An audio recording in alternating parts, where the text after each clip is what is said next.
yeah, yeah, yeah, yeah, yeah, yeah, yeah, yeah, yeah, yeah, yeah, yeah, yeah.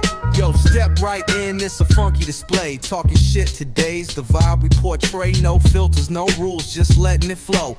Strap in, folks, it's the shit show. Welcome to the shit show, buckle up tight. We're dropping raw truth, keeping it light. Laughs and chaos, that's how we play. Talking shit today, all night, all day. Welcome back, X.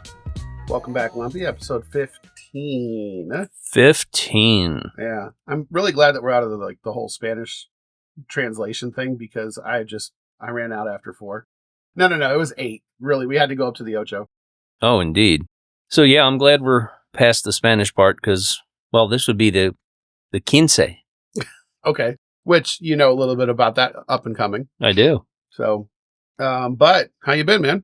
Magical, man. It's been a good week. We had a good week last week, and no major drama. Sure. We had some fun last Friday, which we'll talk about. Mm-hmm. Just trying to hold my pants up, Okay, I mean that's fair to good. So you don't want to get caught with your pants down. There it really depends on the circumstance and what kind of story you're trying to tell. Well, yeah, these are facts for sure. So yeah, no. Since we got together last, which doesn't feel like it was really that long ago, man, did we have a hell of a conversation with our guests. Oh, yeah. So, guests in studio, Big Red, that was fun with you. What's up, Big Red? Yep, I think we're going to have more time with Big Red as we continue going on. And boy, do I hope to be able to get back in touch with Mike. That was a heck of a lot of fun. Oh, indeed. So Mike's a good dude. He was. I think more than anything, what I appreciated about the time that we got to spend was that we got to learn more than what we knew, which we don't know shit about shit. So that's not really hard to do. More facts. But the thing that kind of sticks out to me the most was the commentary around, what you've eaten. And I'm a fat guy, so I've eaten a lot.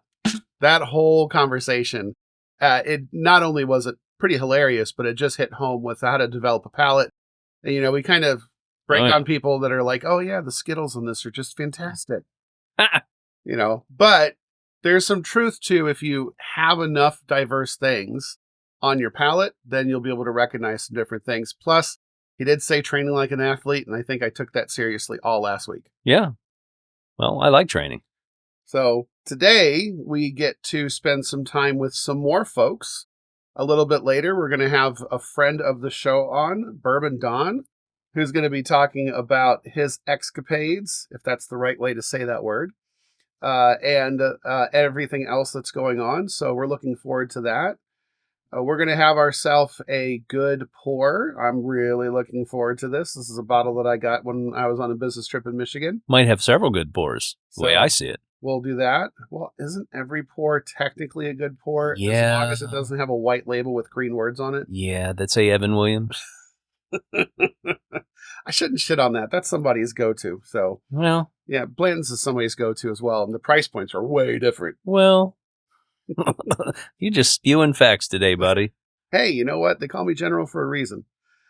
So, let's see here. What else we're going to get into? I did find a little bit of a different twist on the Am I the Asshole segment. So ooh, is there a Kyle? Not necessarily in this one, although there's always a Kyle, right? Yeah. This one's going to resonate a little bit more for yours and I's personal experience with dance. Yours and I's, huh? Yours and mine? Yours and I's? Yours and mine? Who knows? I don't know. This isn't a show about grammar. I certainly fucking hope not. Jeez. Indeed. Well, anyway, I will say fuck you, Kyle.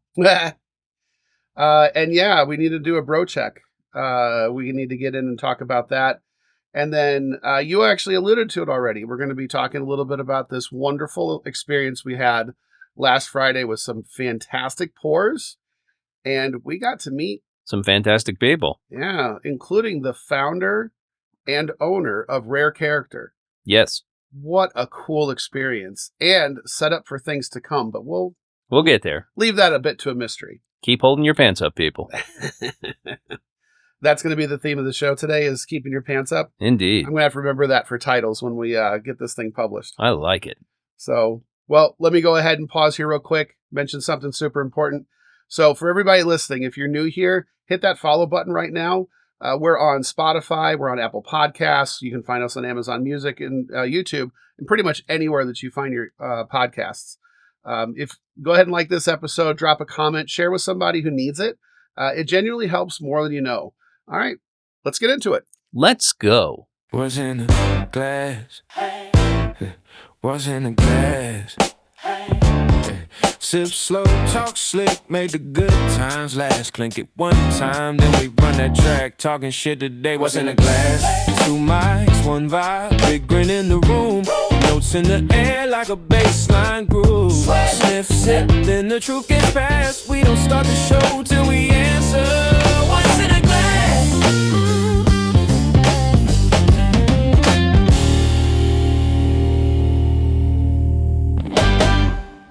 So in my hand tonight, I have a bottle of Mammoth Distilling's Borrowed Time. This is a 12-year single barrel rye that clocks in at 64 proof.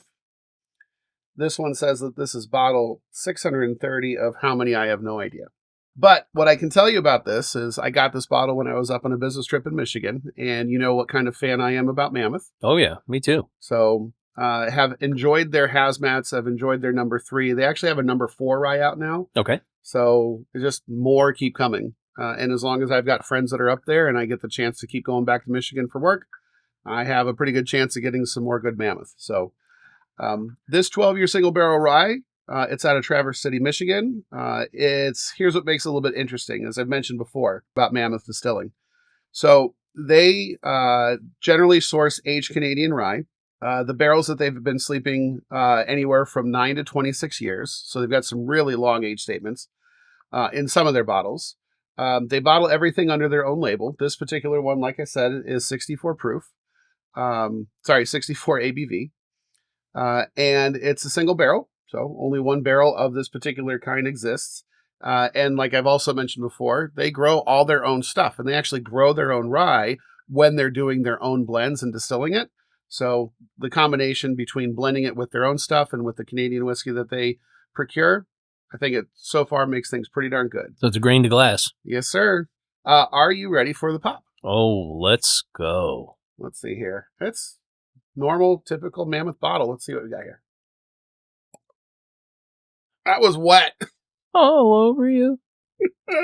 That's great. So, ready for the pour? Oh, yeah. Hit it. I have to hand this over to you because if I pour more, I think I've proven recently that I cannot pour light pours when I'm pouring for others. Thank you, sir. Of course, of course. So my first observation on this, as I see it is lighter than what I'm used to seeing. Yep, I would agree. And as I get a chance to look at the legs in here, she's got legs. I'd say that's pretty good. Very rye forward. Obviously, it's a rye, but oh man, is that rye forward? I haven't even put it to my tongue yet. that rye spice is punching you. I mean that in the best possible punching way too. Oh yeah, Like a little bit of BDSM with that punch. I can think of other punches that are sufficient. Fair. I guess it depends on your kink. Hmm. I like that nose. It's both floral and that spice. Woo, that rye spice. Wowzer. And a citrus. Yeah, man. That is very interesting. I want to say that citrus reminds me more like a tangerine than an orange. I get the pine. Okay, I can see that. To me, that's well, from my palate, that's the citrus. So on the nose, just looking here, it's supposed to have clove, nutmeg, pine, citrus peel, and rye spice. On the palate, oddly enough, it says buttered toast, cinnamon, and herbal. I'm sorry, I don't get any of that. I get everything that they've described for being on the nose. The pine, I can taste that. The citrus peel, of course. That rye spice is forward. I don't know about nutmeg. Cloves, I can see that. And then as it finishes, you're supposed to be able to pick out orange peel, mint, honey, and some faint licorice. Dude. It says try it in a couple drops of water and it'll open up to be even more fruity. Well, let's give it some drops, shall I? That was about 17 drops. Considering how well we picked up that pour, heck yeah. Wow, I don't, I get taken aback by things that don't taste like anything. And especially out of Mammoth, there's not a single thing I've tasted that tastes like this. I will say this much overall. For all the expressions of Mammoth that we've had, if that was the last brand of bourbon and whiskeys that we could ever drink, I would be comfortably happy. I agree with that. That's how good I think their products are. I think the only one that didn't really stand out for me so much was that was it the Tiki? No, the Tiki was the very Tiki good. was good. Smoke Bomb is what you're thinking. Yeah. That Smoke Bomb, it was okay, and I wouldn't turn down a pour of it, but if I had to replace the bottle, I wouldn't look at that one first. Well, there's a ghost bottle of Mammoth that's maybe on somebody's shelf because they're not producing it anymore. Or if they do, the quantities are so low. So here, you want to give me a splash while you're doing that? Yeah, man. That's a big difference. But it's their Hazmat Cigar Blend. So, of course, you have me at Cigar Blend anyway, and you have me at Hazmat. So that's two for you. Yeah. But that's the bottle. That's like one of my dream bottles. It's up there with that Doc Holliday decanter that I want to get. Well, Mammoth Distilling, if somehow, some way you catch an earful of talking shit today, you know what to do. We're here for it. Reach out. So, X, if you had to rate this, we'll go do our standard 10 scale. Okay. Where would you put that? Well, first off, on that 10 scale, that's a future topic of ours. Yeah, I think we really need to pin down what that means. We will. So in the way that you and I normally talk about this, and maybe even a couple others, I won't give it any eighths of a point. You don't want to do an 8.3752? No, but this is unique. It is. For Mammoth. And I haven't tried it with the water yet, so give me just one moment here. Wow. That does open up, especially in the mid-palate. Holy cow. Yeah, that's what I was like, wow. That really opens up the citrus. So what I would say, given its uniqueness, given the spice and the kind of medium finish that it has, it's got a lot of complexity. Like this is one of the more complex ones, and it makes me think of the description of that rare character that we read.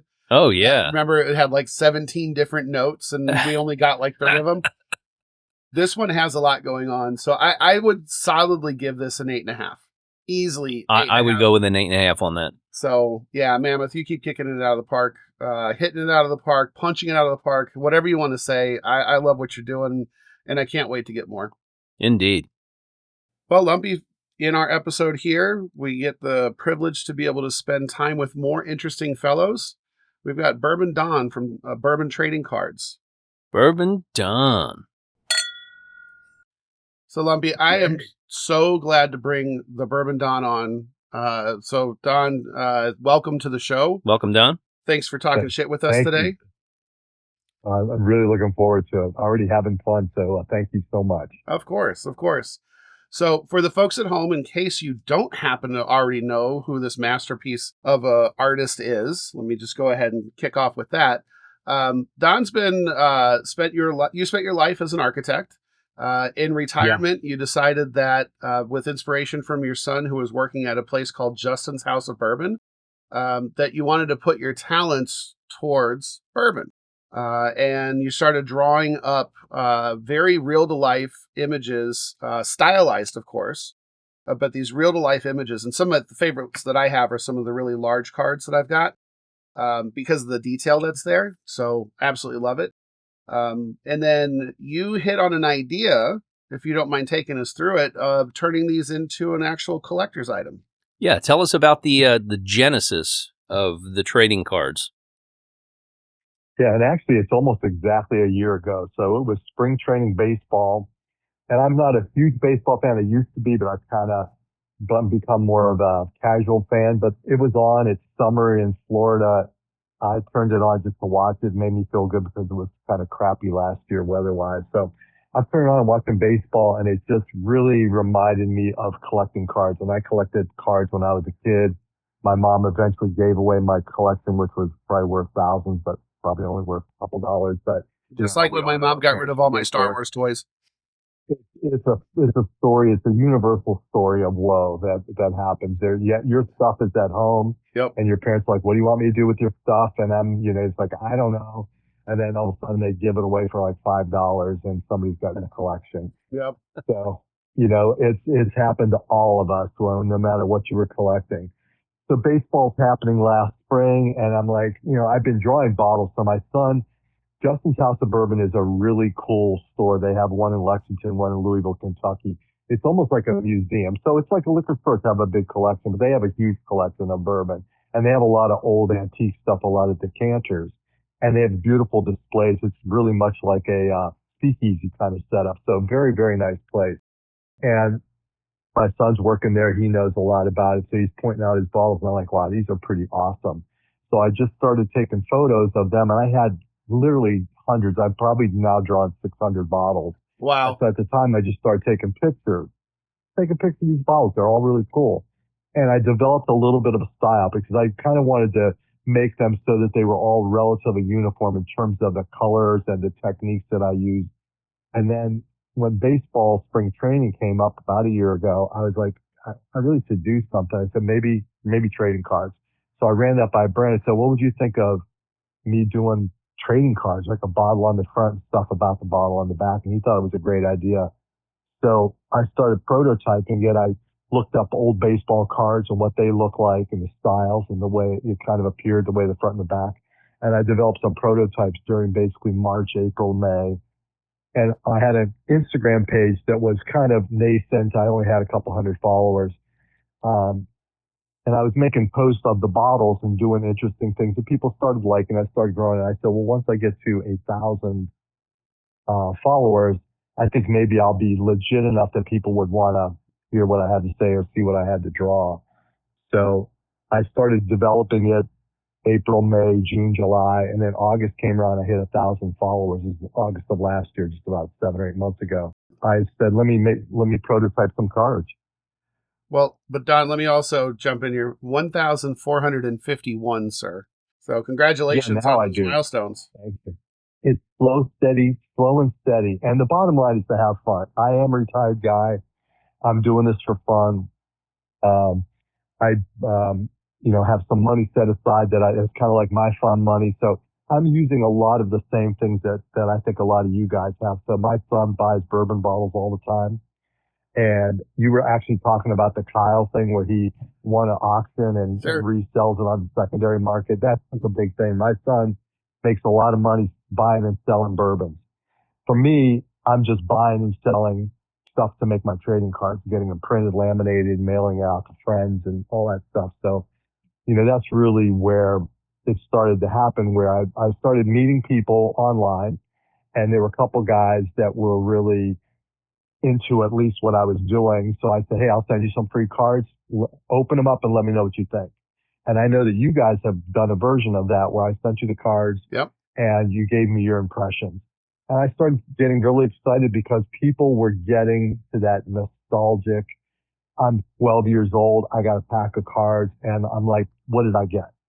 And the one guy who, he's on TikTok, his name is One Big Pike. He's got a huge following. Mike, yeah, for sure. He goes, these are Pokemon cards for people that drink bourbon, drink alcohol, that don't drink alcohol. And I said, that's what this is. It really is. It's a collectible thing. So that's kind of grown. And I started a shop in August, September, October on Shopify, started selling these. You guys have purchased some stuff and started growing a little bit. Then KBF popped up, and my son lives right across the river from Louisville. So it was an easy thing to go to. So we went there, and it was like, wow. It was like, man, to be in a community of the bourbon folks, it was awesome. I mean, I don't know if that's the Super Bowl of festivals, but it kind of felt like it was. That's what they say. Yeah, it might be. It was awesome. And there were lines of people. I think you guys had mentioned when you went to the Orlando one, you kind of did the VIP thing. So you could spend a lot of money and get in line and get in there early and be at the front of the line. So people are spending hundreds of dollars to get in line to buy bottles that cost another $200-$300 depending on what it was. I was like, wow. Yeah. This is impressive. Well, Which is and impressive. And where Brent worked,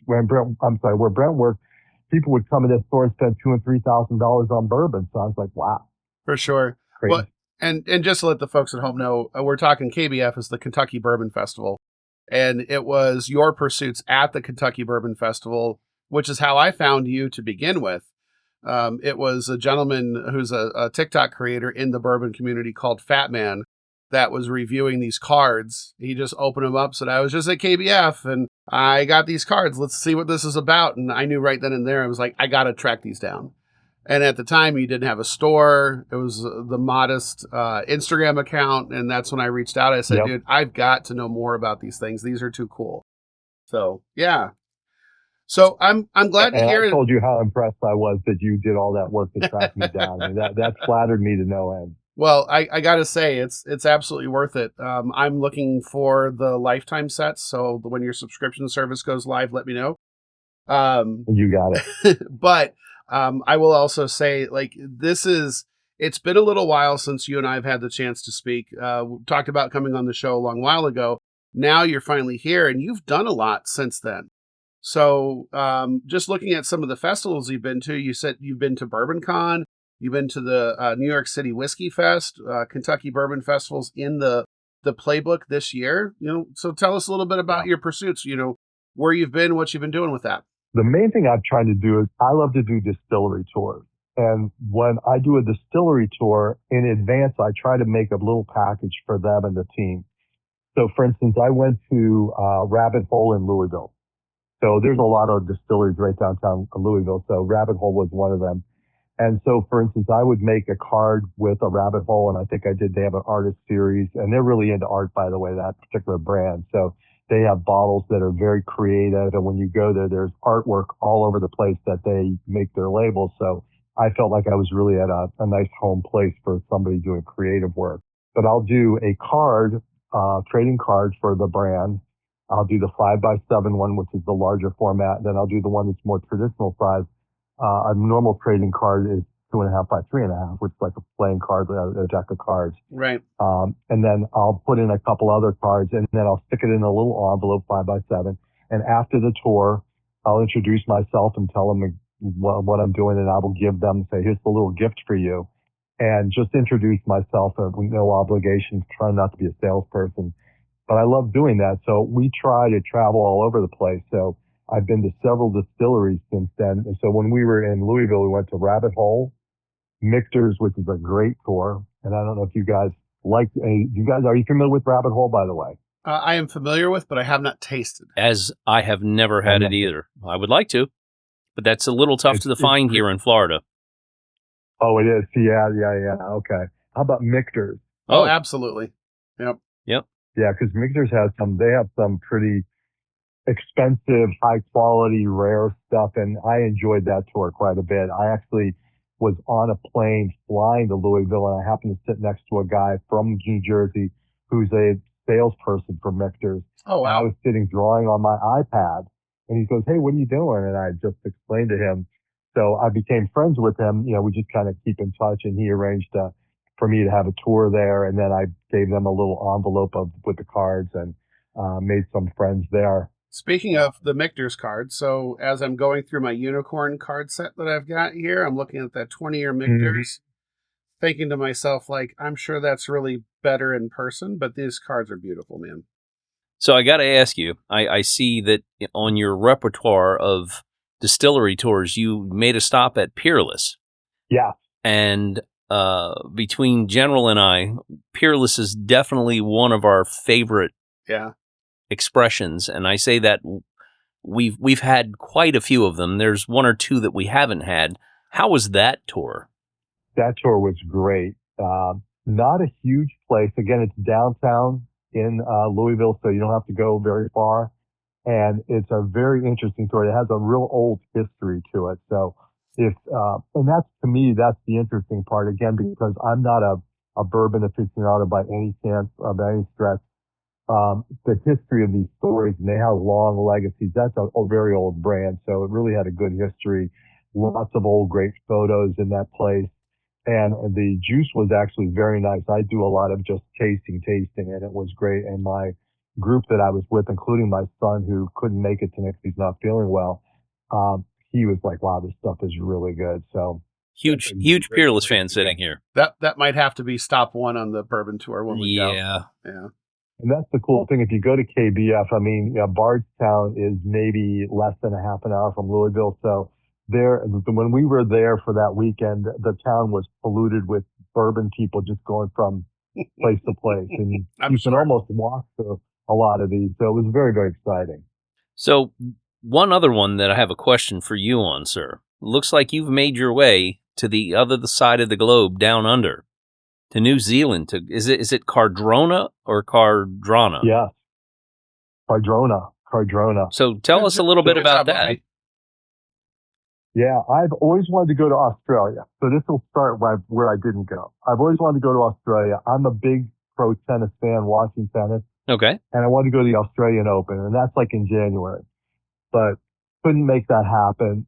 But we were like, New Zealand is really kind of an intriguing place. Let's go there. So myself, my wife, and my sister-in-law, who's a widow recently, she lost her husband a couple years ago, and she likes to travel. We used to travel as a foursome with her husband before he died. And we decided that we were going to go to New Zealand, and we kind of planned this trip. And this just happened a few weeks ago. So we were there basically for 3 weeks in February. Oh, good for you. It was awesome. And I said, you know what? I want to visit a distillery. We went to a bunch of wineries, but I wanted to go to a distillery. So I looked up what distilleries there are in New Zealand. I found this one.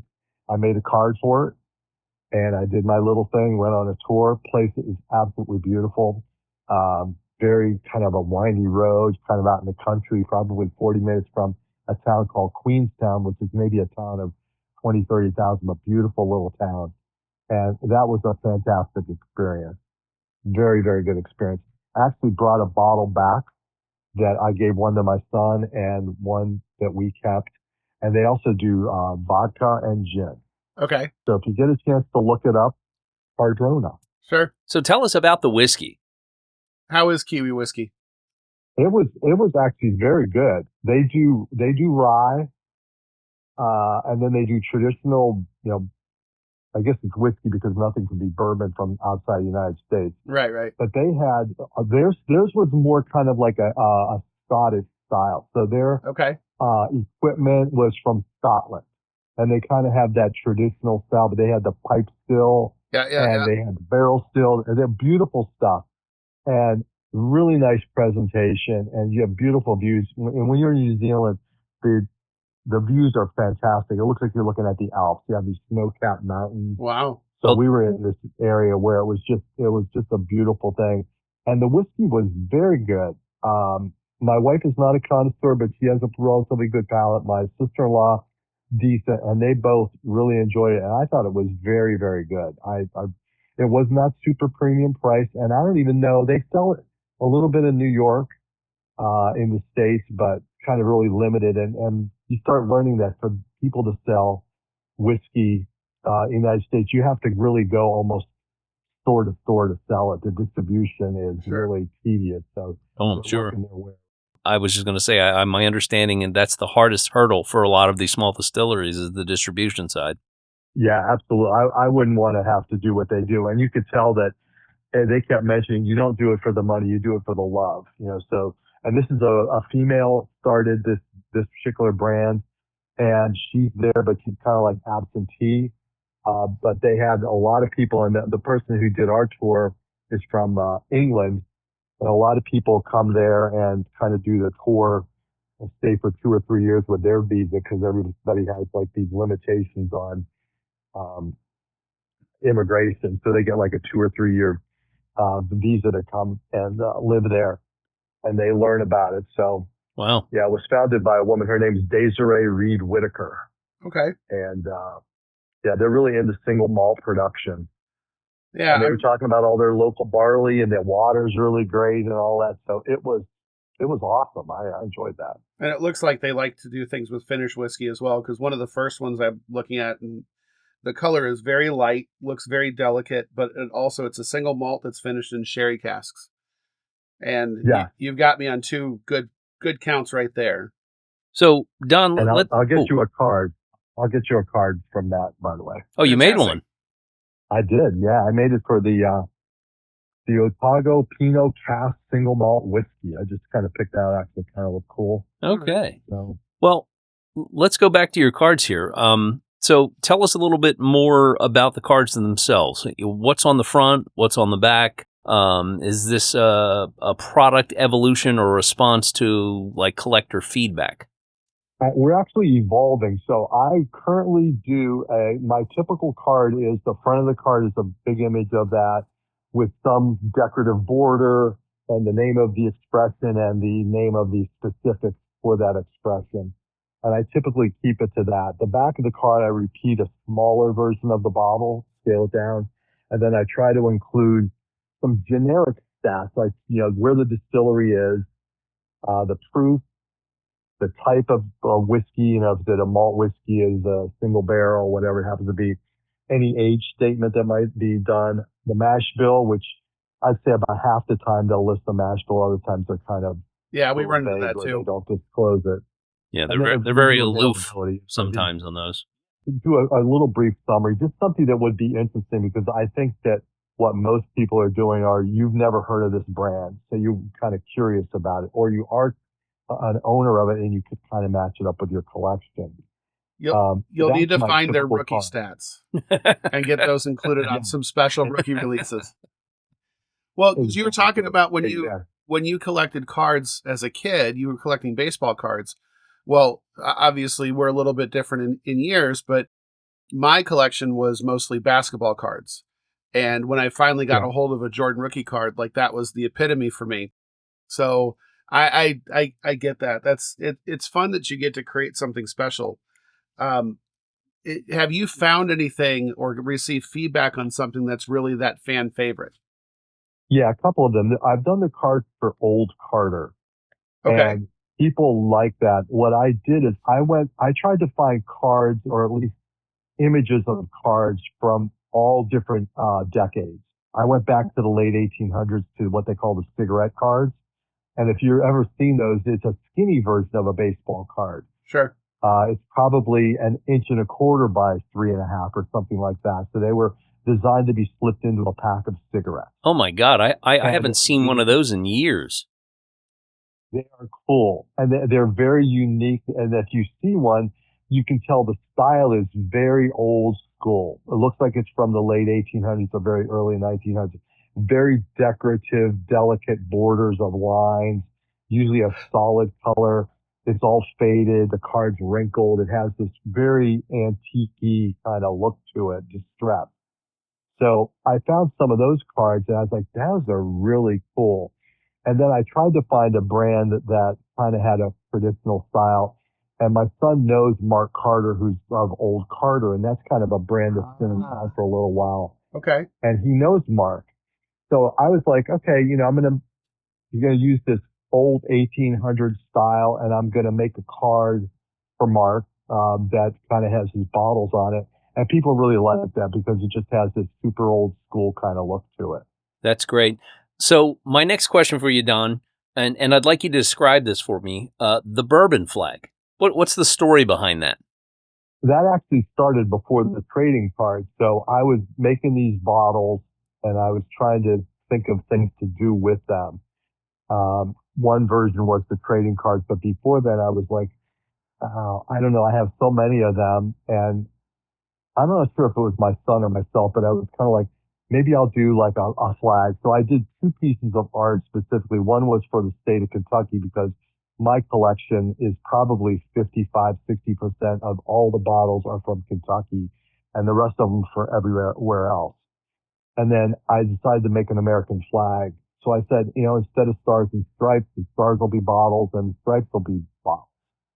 So I decided to just kind of take the bottles, and because I'm working digitally, I can do things like I can take the image of the bottle, which typically is kind of like a tan with blue lines, but I can recolorize it very, not easily, but it's kind of tedious, but you kind of just do that.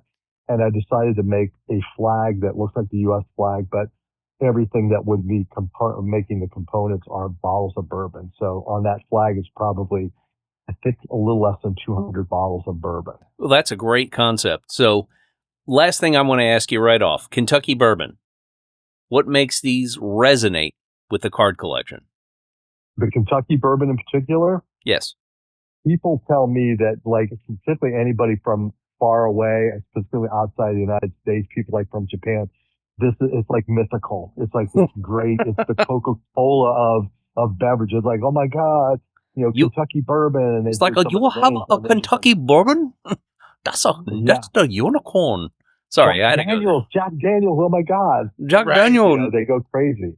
Well, so you mentioned in Japan. Have you been to Japan to visit any of the distilleries out that way?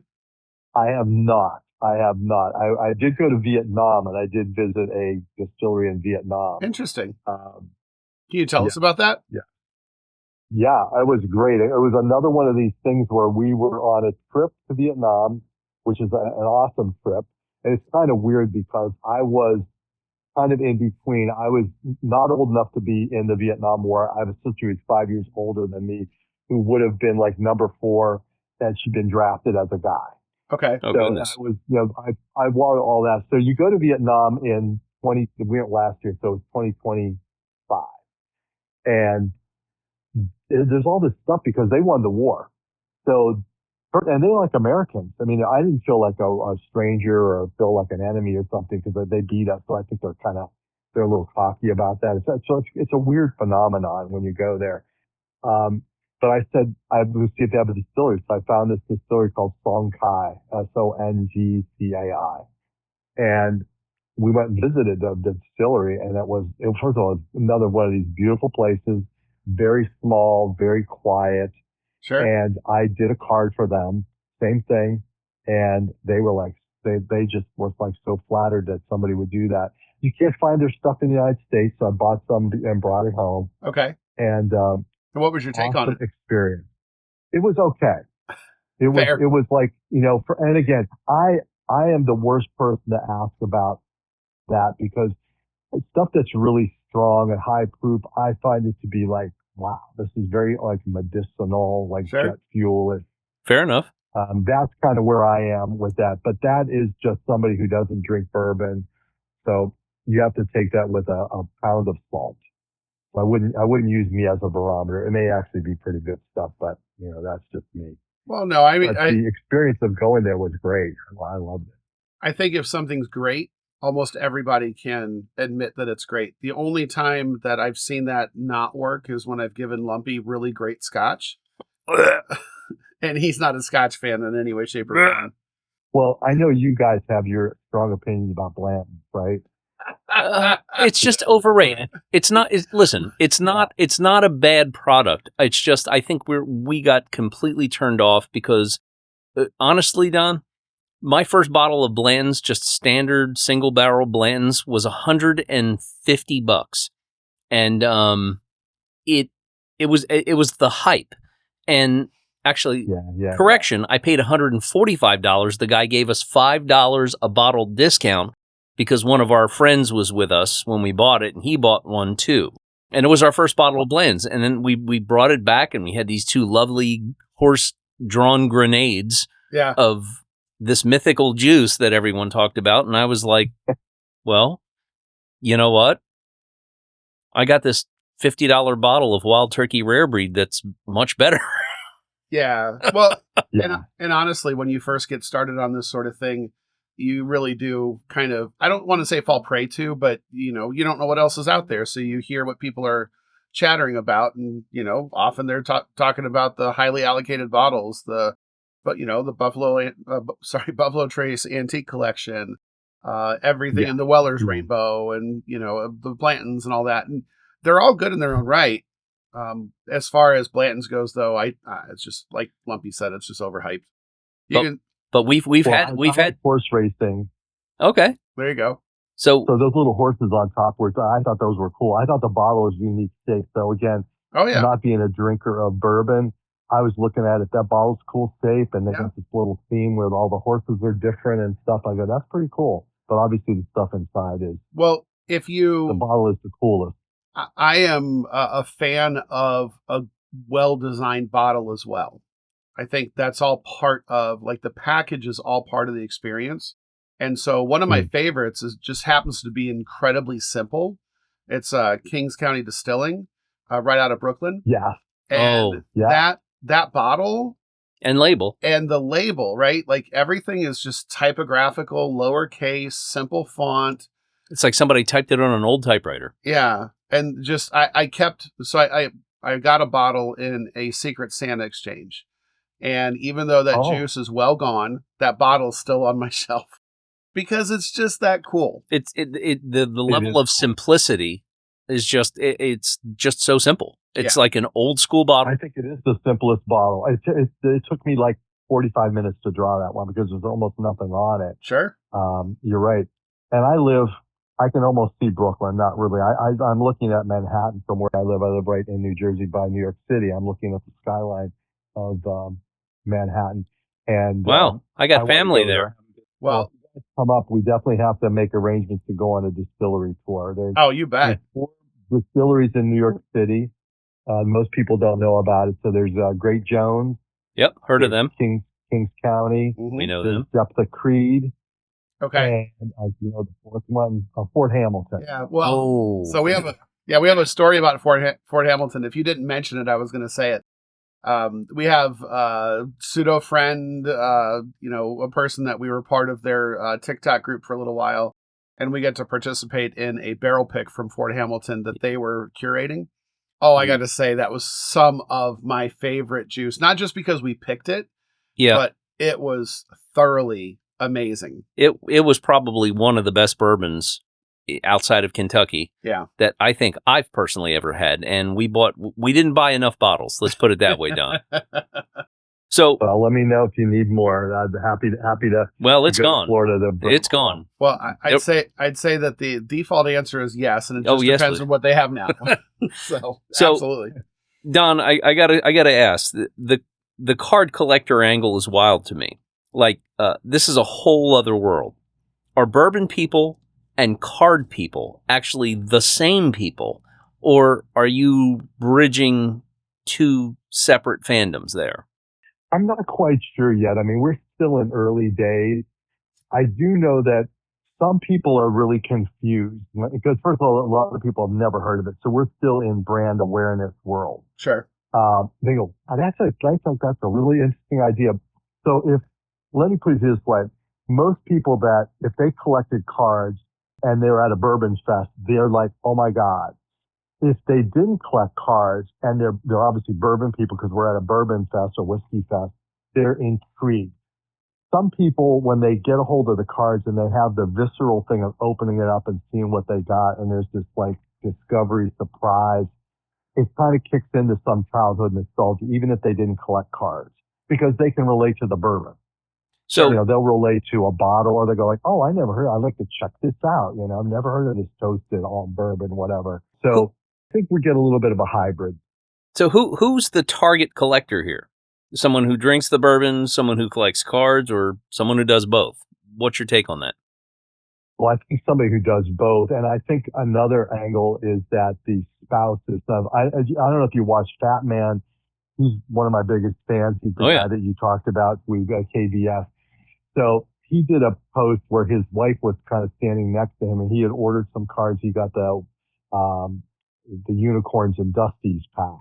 And his wife's going like, you ordered what? You bought what? Because I bought some cards, So it's the spouse or the girlfriend or the whatever, somebody who needs a gift for a bourbon lover. Sure. This is a really, really cool thing because it's different and it's unique and it's not merch, it's cards. So that's one area that we're finding a lot of people, once they find out that this is a gift opportunity, they get very excited about that. Well, I know we're excited. And most of the other people are going to be people that were card collectors who are now bourbon drinkers. So it's like one big pikey said, this is Pokemon cards for people who drink. I love that analogy, by the way. So, hey, Don, let's just pause real quick. And I just want to give you the chance to tell people where to find you. Great. I'm only on Instagram at the moment. So the Bourbon Dawn or Bourbon Trading Cards on Instagram will take you there. And then there's a link that'll take you to my store on Shopify so you can see what we're doing. But if you follow me on Instagram, just do Bourbon Trading Cards, and you'll get right there and you'll see what we're up to. And that would be the best place to get a hold of me. And I am the Bourbon Don, and my product is called Bourbon Trading Cards. Perfect. And then let me also add to that. First off, if you want to know more from Don and you just send him a message on Instagram, he responds quickly. Not only does he respond quickly, but as the person who's drawing these things, he's the closest to it. He's willing to share his process. He's willing to share the information he's got. I think you're as enthusiastic about this as some of the collectors are. So I think that's fantastic. And then you had mentioned that you're on Instagram only, but your son is actually on TikTok. And I've actually spent time on TikTok lives with Brent. So do you have any of his information that we can plug as well? We're also Bourbon Trading Cards on TikTok. So that's it. My son's name is Brent, and he is, first of all, the dude's super knowledgeable about bourbon. So that's why I was hoping he could have been here tonight with us, but he's got the flu, so he hopefully will feel better and will show up at another time. But he is better to get better. Yeah, better to get better and healthy than talking shit with us. We'll take that. Yeah, exactly. And anybody who also wants, I'm happy to send out some free cards because, again, there's a lot of people that are like kind of curious. And I think the best way for you to hear about live cards is actually to get a couple of them. So I am super happy. All you need is your mailing address, and I will mail you a little sample pack of cards, and you can see what this is all about for yourself. I wanted to ask you, I try to pay attention to what others say about things. I try to hear and pay notice when something that I like is also talked about. So same thing goes for these trading cards or any encounters that you've had with folks. Kind of what's been your reception? What's been the feedback you've received when you've had a chance to interact with people, or even people you haven't interacted with, you just happen to catch, a side review or, a mention of the cards? I usually get two, and this is typical of most kind of reviews. I get people that are like puzzled and then kind of disinterested. And then I get people that are like, wow, this is just amazing. Where can I get them? And they want to become collectors right away. The feedback that I get is that, they think that they're beautiful. And it really flatters me as an artist because, as an architect, it's a whole different kind of thing. So for 40 years, I had a whole different kind of affirmation, and all of a sudden as an artist you kind of get more direct affirmations, and it feels really good, frankly. But people are either confused by the cards, although when they see them, they know these are really high quality, they're great, sure, they feel like a credit card and all this, so that makes me feel really good about it. One of the things that has popped up that's really important are when I give the cards to distillers. Sometimes they're really quick to find any little technical errors on the back of the card. So that's become, a bit of an issue for me. So I'm trying to make sure that I give the distilleries the first look at these cards so that they can give me any feedback that's necessary. One of the things that I have been doing to kind of mitigate that is I'm doing a series of cards that I'm going to call the front and back cards. And what that's going to be is the typical card has the front of the bottle. You flip it over and you see the back of the bottle. Very, very simple. Not all bottles have good backs on them, so it's going to be a small collection of things that we're going to be doing and calling them a front and back. So it'll be like a little special edition. And one of the things I know that you guys were talking about, and I think I mentioned I was listening to today's episode, which is episode 14, and you guys were talking about special groups that you saw at the Orlando Fest, which were veteran-owned. Mm-hmm. So I want to do something where I have this whole patriotic theme, where I have the one flag bottle artwork, and I want to do a grouping of bottles that are related to veteran-owned or veteran-themed distillers. And there's quite a few of them. I'm surprised. So there really I don't know are. if you guys have you heard of 15 Star by any chance? I sure have. I have not. And they're patriotic. And I don't know if they're veteran. I think they're veteran-owned. And there's another one called Never Say Die, which is kind of a real cool brand. They have cool-looking bottles. There's also... I want to kind of get a group of those. Yeah, there's also one that's sort of emerging called On Your Six. And then Green River actually is all rooted in Army history. Green River, right. I haven't seen On Your Six yet. I add that to the collection. Yeah, I think that's one of the newer ones. And then when we were at the fest, we saw at least 3 veteran-owned distilleries. Yes, we did. So, yeah, it's I think Larrikin is. There's a lot, which is cool. Very cool. Well, Don, I think that's a fantastic opportunity to get into, and there's no lack of collection around patriotic symbolism, especially in something as giving as the bourbon community. Yes. Yeah, I totally agree. And again, it's all the stories too that you hear for these, how they were started and their mission. And those are really meaningful. So when you run into those, it's kind of even more meaningful for me to create some artwork to support them, because what I'm really doing is I'm creating a art marketing tool. Somebody had told me, you're really not making a card company, you're really creating marketing. And it's kind of true, because we're making brand awareness. We're helping people with their collections. And for the distillery, they're just getting free exposure. And most of them recognize that. I know a lot of people were worried, are you going to get sued by the distilleries for drawing things? I go, well, no, not really. So, I put on the back of the card that we're not affiliated with or not, they own their own brands and all of that. So they universally have been very supportive. They just want to make sure that the information's accurate. That's kind of more their thing. And they spot the little errors right away. But for the most part, they love what we're doing and really support it. Particularly the small brands, the ones that are new. This is great exposure for them. Well, let me turn you on to a small brand before we close this out. They're friends of the show, Fire and Flask Distillery.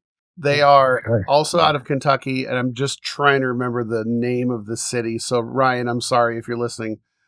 But they use purple corn. And one of the most fun things, it's a fun word I had to learn to say called, now I'm on the spot. Didymium. Yeah.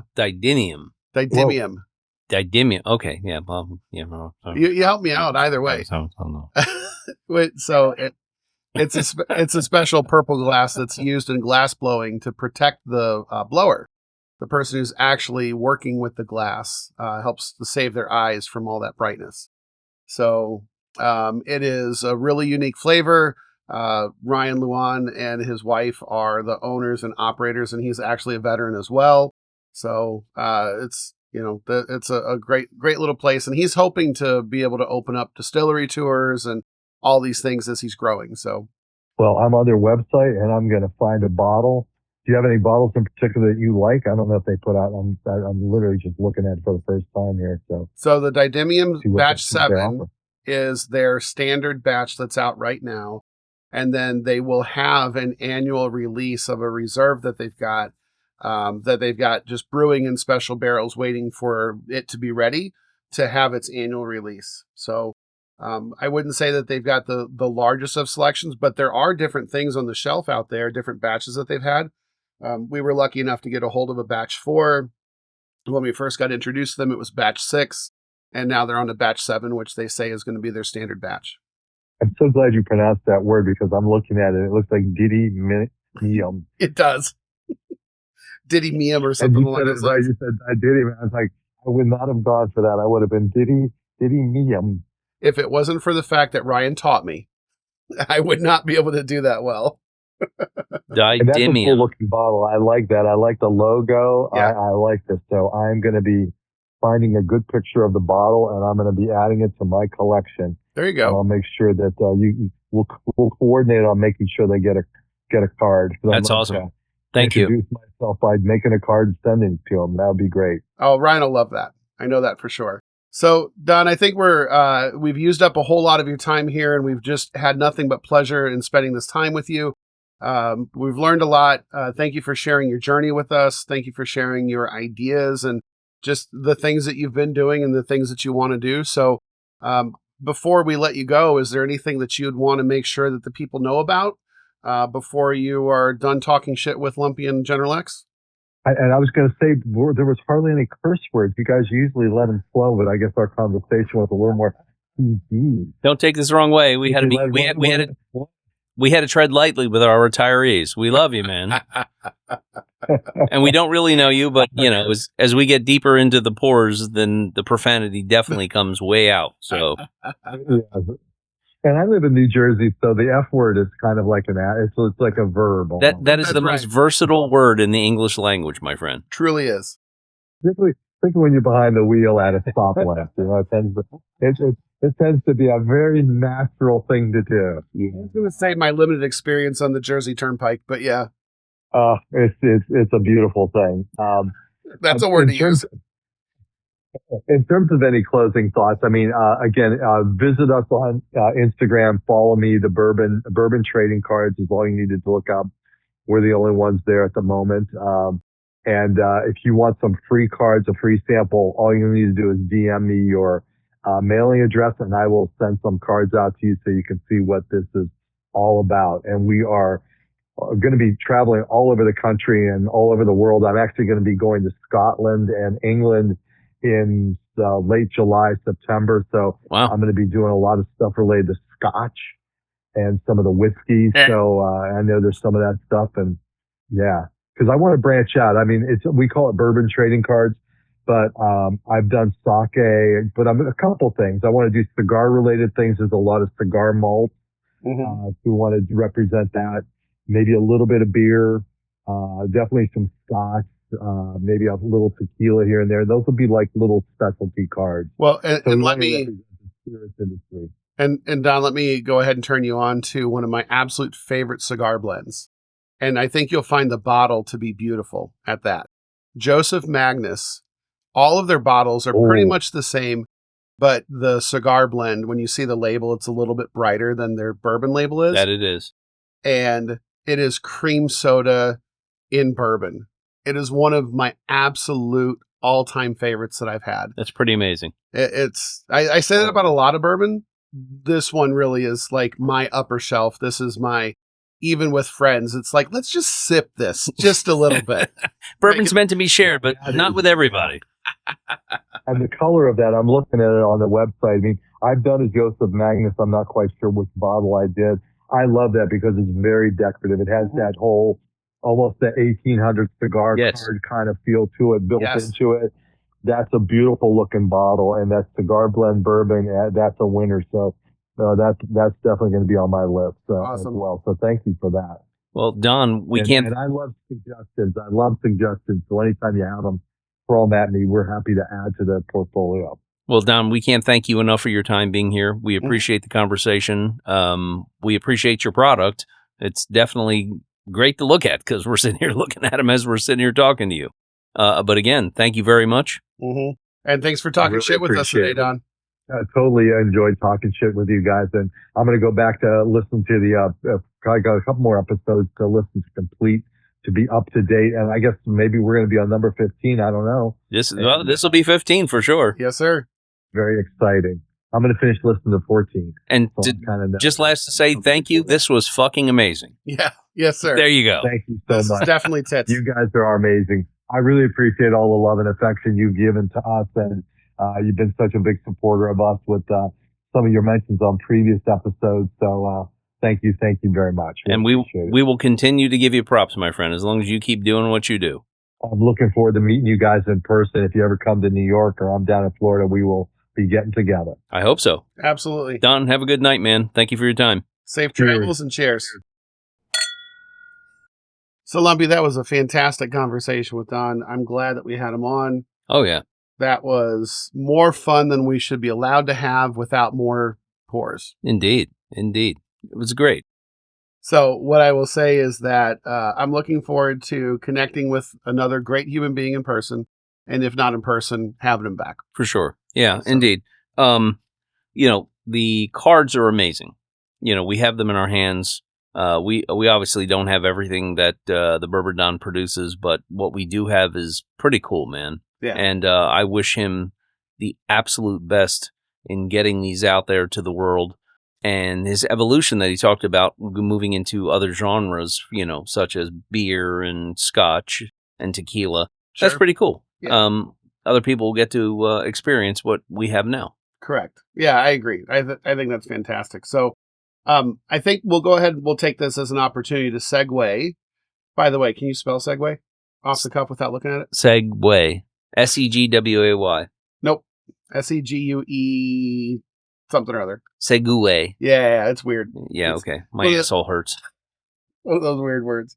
Anyway, so I wanted to dip back into our mental health segments. Yes. So last week, I think we had some really good, genuine conversation, which also included kind of a hot take on what weakness is, what it isn't, what it means to show, especially to others.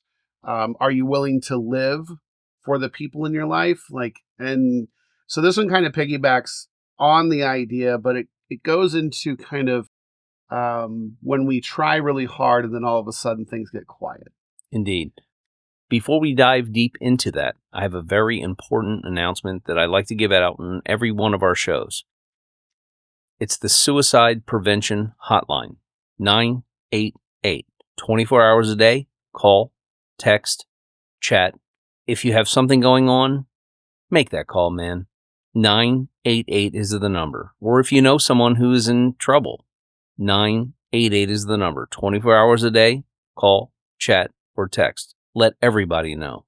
You deserve to be here. You deserve to be here listening to Talking Shit today. Piggybacking off of that, there's a shirt that I'm aware of. So have you ever heard of the brand called Till Valhalla? Yes. So that is a product of shirts and other kinds of things that promote suicide prevention, particularly for soldiers, because about every 21 days a soldier commits suicide. Okay. And it's pretty important that we raise awareness because stopping soldier suicide would be pretty important, or rather is very important. So I've participated in some of the challenges and fundraising to help raise awareness. And one of the shirts that they have that I really appreciate, it basically says, it's okay to run, it's okay to walk, it's okay to crawl, it's okay to lay down, but it's not okay to give up. We need you here. Oh, that's a great shirt. So things like that really resonate for me. So as we go into this, the idea here is that we're not always okay. We've talked about this before. We recognize that about ourselves, about each other, about our friends. And men don't always wear that in obvious ways. I'm fine. So, yeah. And sometimes they don't even recognize that there's a problem in their lives until something actually breaks, whether it's a relationship, their physical body, their mental acuity to be able to participate with day-to-day life. Those sorts of things just kind of appear seemingly all of a sudden, but really there's been a slow burn. Yeah, I get it. Sometimes there can be like an acute situation, like when my father passed. That was an acute situation that hit me in a certain way. And thankfully, I had good support around me that I was able to carry on. And every day, I still have a little bit to carry on with, at least, almost a year on into this. Well, it doesn't get better. It gets easier. Yeah, I think that's a good way to put it. That's the only way you can put it. That's the only way I can think about it, because I've been through what you're going through. So, but the silence itself, it's not necessarily dramatic. It's not abrupt. It's usually like the slow withdrawal, the quieting over time, until you realize that there's just silence. And so what I wanted to get into is some of the ideas like, you had mentioned, I'm fine. So, Lumpy, let me start there. So, fine. Let's talk about that before you jump in. Okay. That could be an acronym. We all know that. Fucked up, insecure, neurotic, and emotional. Thank you, X. Unfortunately, I've known that since I was a teen. We all have, if you've listened to Aerosmith. Oh, I don't even know that reference. Whoa. That's funny. Wow, okay. F-I-N-E, fine. I just knew that pink was my favorite color, so. Oh, okay. I like pink. But back to Oh, fine. sorry. So as we're talking about this, it's very easy for us to say fine. Somebody says, how you doing? Fine. And what that kind of clouds or hides is that things may not be fine, but we just don't feel like sharing. Sure. Or we don't feel like sharing because. So why don't you help fill in the blank on that because for some of us, either from your own experiences, and I'll be happy to jump in, or experiences from others. Well, again, from the masculinity point, and from previous shows, we've talked about, you know, what do you want to say? What do you want to say to people? What do you want to let them know? We talked about vulnerability. We talked about weakness, and you know, mental health is huge. I will say this from experience. I have an elderly housemate who has major anxiety, and she needs therapy. We all know it. But her take on it is the crazy doctor, because from the older generations, mental health wasn't considered, you know, what it is today. And the older generation took mental health as just being crazy. It's not crazy. Crazy is not the word to use. You're not crazy. There's a lot of instances in history where people got committed. Oh, legally or by family. Yes. Because of their quote unquote crazy. So I think also from a male perspective, when you talk about why saying I'm fine means I don't really want to share anything, is because it can be a vulnerability issue where if you share, you're exposing more of yourself than you feel comfortable of. And in doing so, you could be opening yourself up for pain that you aren't ready to receive. And I think that's an important part for us because I don't know about you, but getting ready to get into a fight or get into an argument, we kind of prepare ourselves to deal with the pain. And so I know any fight that I knew I was getting into, I knew that it was going to hurt. So there was not really an issue with the pain. It was proving the point or settling the score or, you know, doing the thing. But it really wasn't about whether I was going to get hurt or not. You kind of prepared yourself for it. So that has a lot to do with what they call the flight or flight or fright response. So most people, they don't want to get too, it's about me, like I'm hurting, and they run. They're like, I'm fine. And off they go. Yeah, I think it is kind of a veil and a shield. It helps to mask what else is going on. But at the same token, how many times has somebody asked you, how you doing? You're like, fine. And they never probe.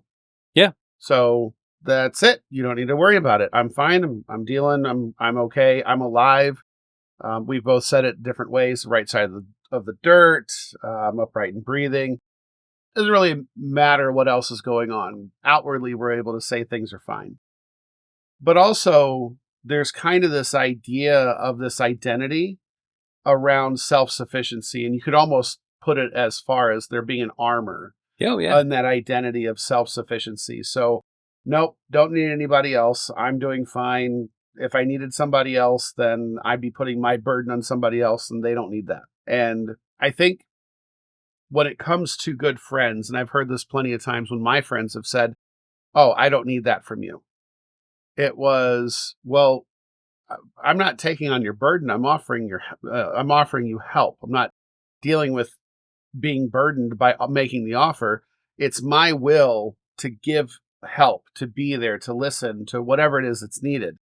But I often will be pushed back on by certain people by saying, but I don't want to have you deal with the same thing that I'm dealing with. There's a lot of people that don't want help. And, you know, I always joke about this on occasion, and I always say denial is no longer just a river in Egypt. Sure. And again, recognizing that there's an issue, whether it's an addiction, whether it's a mental issue, you've got to recognize it, especially if people around you are poking you, saying, hey, are you okay? You know, I mean, that's important. I mean, I've been through that on a couple of stages that I'm not going to divulge, but it's ended relationships. Sure. Well, I think that there's a point in which you can give a person space and that's appropriate. But then once you do, and that time has come and gone, then you intrude. Yeah. And I think that part comes from the strength of a relationship that you have with somebody, because I know I've had friends go through some pretty heavy shit. I've gone through some pretty heavy shit. You've been present when I've gone through some pretty heavy shit. Indeed. So I think that when you want to be able to wallow, because sometimes that's validating and that's vindicating. So when you do that, I think that the person who's like, fuck you, I'm not going to let you wallow. I'm going to be there for you just because you might make a stupid fucking choice right now. Yeah. And if you do, I'm going to be there to pick you up, prevent you from getting arrested, post your bail, grab the shovel with you. Stop you from hurting somebody possibly. You know, we've talked about those ride or dies before, Oh, yeah. and you know, there's certainly stuff to that. But I think what we're talking about here is making sure that you actually go a little bit extra with your friends when you check in with them and they say they're fine, and your instinct tells you otherwise. Follow your instinct. Indeed. You know, I think it's important, and you know, the checking in isn't just a real cursory like, "Hey, how you doing? Fine. Oh, okay, cool." Like, no, like.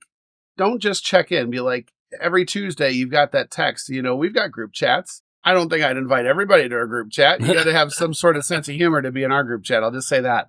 Dark sense of humor. Yeah, dark is definitely the right vein of Indeed. what we get into. But even that is a good mental health check. For sure. Because things that can help suspend reality for you and suspend seriousness for you, I think is pretty important. But also, as we're dealing with acute problems like grief or loss or identity crises, these tend to be like kind of like that white knuckled process where everybody's just clenching everything down and, you know, getting real upset. And to talk would mean to potentially blow up, to potentially be more vulnerable than you're ready to be. You got to be around the right people for that. So I'm good. You know, just dig deeper. My closing thought on this is checking in isn't really just a soft thing. It really is maintenance. And just like you might tend to a garden, your relationships worth maintaining really need that kind of, not necessarily routine, because I'm well aware of, and I've got those friends where I don't need to talk to them for months. And then we'll get on the phone for 2 hours and we've caught up on everything. And it's not like it's been 2 months. Yeah. So it's not about routine. It's really about making sure that you're honestly and actually there for somebody, so that way they can say, I'm fine and mean it. Or, you know what, Lumpy, I'm not fine. And I need you to come over because we need to talk. Or I need to come over because I need support. On my way, boss. Yep. So what are your thoughts in closing on that? I personally have not my issue, but someone that I know needs to really step out and say, hey, I want to talk. Mm-hmm. And it happens all around us. Sure. And we all see it, especially people who are vulnerable mm-hmm. and know what vulnerable is and know when to talk. So in closing, I guess, you know, we all need therapy. Everybody needs therapy, whether it's going to see someone professionally, whether it's talking to a friend, whether it's talking to somebody. Just talk, man. Talk. Don't be afraid. You know, you feel you're going to get hurt. If you have someone that is near and dear to your heart, if they're a good friend, they'll understand. Sure. And they'll be there for you. Yep. Let them be there for you. Don't be afraid. Well, I don't say don't be afraid. Be afraid. But understand that even the act of talking about it mm-hmm. is cathartic. For sure. To a point that even if nothing happens beyond that conversation, that might be the catalyst or all that you need mm-hmm. to put you on the right path. Sure. Or put you right. Yeah, to help you move forward at least. Yeah. Yeah. I don't know how else to word that better. And this person that I know, mm-hmm. this is years in the making. Sure. And I've tried and I've gotten mind your own business. That happens. But yet I still love the individual that sure. this has come through, and I'm still trying, but I've got to tread lightly. Sure. So anyway. Well, be there for your bros. Be the ride or die. You call me up at 2 a.m, you say bring a shovel. I just need to know which one to bring. I'll bring them both. I'm set. Well, so in the vein of the things that help us with our mental health, I'd say especially with connecting with people, I'd like to take us down a path to a magical place called Corona that we were at on Friday. Last Friday, yes. Friday the 6th. In Lake Mary, Florida. And I would like to say that was one hell of an experience. So there was a bottle drop at Corona in Lake Mary for rare character.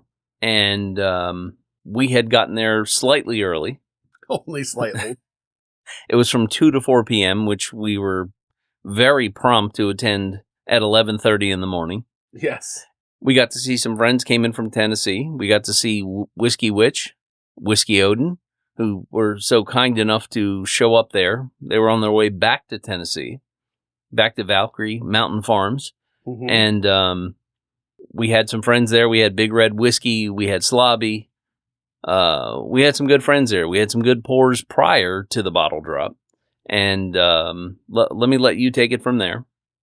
Oh, for sure. So not only did we have some fantastic pours before the bottle drop, but I also need to... The model drop? The model drop.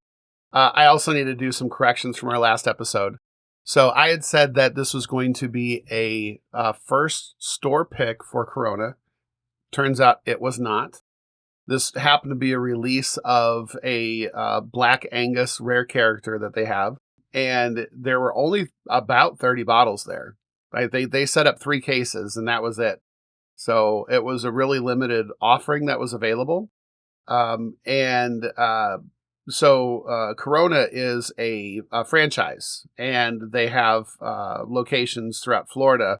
And the folks that were part of the Tampa location had also come into the Lake Mary location and were present with the owner and founder of Rare Character, a gentleman by the name of Pablo Moyex, which I'm probably butchering his last name.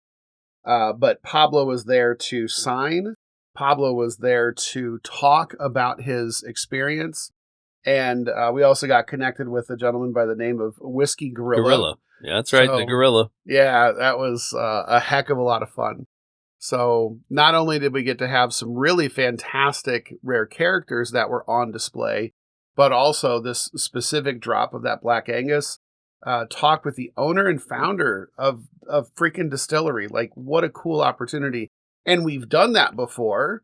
Thank you, Ryan. Thank you, Whiskey Odin and Whiskey Witch. Yes. So the fact that we've been able to spend time with folks like this and just kind of pick their brains and listen to their process, I thought was really cool. But also, while we were at Corona, got a plug, got to get some KOK that was there, some King of Kentucky. Woo! Also got to have some Wild Turkey Rare Breed Beacon, which was the Master Keep. Oh, that was so good. Very tasty. Very tasty. And it was, they also have a really good Flight of Old Forester that's available at a very good price. And yeah, we got to sit and have some pretty fat cigars. Mine, I think, was the fattest cigar I've ever had. Well, I knew you liked the big ones. It was, but it was a hell of a time to spend. And then the fact that Whiskey Odin Whiskey Witch made a point to stop by, I feel ever grateful for the fact that we've got these types of friends that are willing to spend this time with us, share these experiences, and I think it was a good time all around. I had a blast. So, very, very good for mental health. Oh, yeah. Absolutely. One pour at a time. So, Lumpy, are you ready for Am I the Asshole? Woo! Fuck you, Kyle. So, not only is this segment a little bit different than most of the stories we find, but this one will hit a little more personally for us. So, are you ready? Fire away, Daddy-O. All right. So, Am I the Asshole? This one came from Reddit. Or maybe we made it up. You'll never know. Am I the asshole for telling my brother his, quote, big life announcement, unquote, could wait until after my daughter's recital? So, my brother Marcus and I are close. Or, we were. He's 34. I'm 38. To be young again. Our family does this thing where whenever someone has big news, everybody drops everything and we all gather. Dinner, video call, the whole production. My mom started it when we were kids, and it just kind of stuck. My daughter Lily is 10. She has been in competitive dance for 3 years. Hence our dance angle here. Oh, yeah. To only be in competitive dance for 3 years. I don't even know what that's like. Oh, my God. Let's see here. It's this beach house that I don't have. It's like when your kids aren't in dance anymore, there will be signs. Indeed. So this particular recital was a regional qualifier. The biggest stage she'd ever been on. I had family flying in from out of state. My wife had been coordinating for weeks. Lily had practiced the same 2-minute routine approximately 9,000 times in the living room. The week before the recital, Marcus calls me and says he has a major life announcement and wants to do the family gathering thing next Saturday. That's the same day as Lily's recital. I told him I was happy for him, whatever it was, but I couldn't wait to hear it, but Saturday was off the table. Lily's recital. Family's already coming in for it. Could we do it on Sunday or the following weekend? He says Sunday wouldn't work because his, and I'm quoting here, quote, news is time sensitive, unquote. I asked what that meant. He said he'd explain at the gathering. I said, I can't move my daughter's event that we've been preparing for 3 months because of a vague deadline. I don't understand. He said I was being unsupportive. I said I was being a dad. Here's the thing. I found out later through my mom that Marcus's announcement was that he and his girlfriend were moving to Portugal in 6 weeks, which, great, I'm happy for them. But that's not a medical emergency. That's not a wedding. That's not a baby. That's a move to a country that has email and FaceTime. Ha! My mom thinks I should have found a way to make both work. The recital was at 11 a.m. The earliest Marcus wanted to do the gathering was at 4. I will say, in theory, that's possible. But by the time Lily's recital ends, we have family lunch. She has photos with the team. We couldn't have gotten to the gathering until at least 6 or 7. Marcus knew this and still wouldn't budge. Lily did amazing, by the way. She qualified. Marcus still hasn't called to congratulate her. Am I the asshole? No. I say no because he's not leaving for 6 weeks. He's not leaving for 6 weeks, and family's already consigned to an event. And it can't wait for one more day? Or a couple more hours later? Sure. Yeah, he's the asshole. He's absolutely the asshole. So we have a new asshole. Woo! So Marcus and Kyle, fuck you both. So as we go through here, I think that's pretty straightforward. And oddly enough, not bourbon related, but definitely personal for us. Okay. So before we go into closing this out, I just want to say to everybody, if this episode hit different, share it. Text it to somebody, post it, tag us. We're at Talking Shit Today on Instagram. Like, comment, follow, subscribe. All of it matters. All of it helps. We genuinely appreciate you being here. We're almost at the finish line. All right. Glasses up. Here's to the conversations you almost didn't have. The ones that started with, I'm fine, and ended up somewhere real. Here's to the people who showed up anyway. Here's to the recitals, the calls, the random Tuesday texts, the moments that don't make the announcement, but make the life. Don't forget to like, follow, comment, share, come back. We'll be here. Cheers. Cheers. Thanks for talking shit today. Yo, the time is up, the mic's gone cold. We drop the talk real hot and bold. From Lumpy to General X, ain't no delay. Thanks for talking shit with us today. And yo, thanks for talking shit with Lumpy and X. Breaking it down till there's nothing complex. Riding the beat as we close the show. Catch you next time on the late night flow. Spin the dial, rewind the tape. We keep it real, this ain't no escape. Laughs and truth serve raw, not sweet. Mic drop, Lumpy and X bring the heat. Hey yo, thanks for talking shit with Lumpy and X. Dropping truths and making you reflect. We out like a jammer, smooth and slow. See you next time where the convos glow. Words in the air as the beat fades out. Lumpy and X, that's what we're about. So keep out today.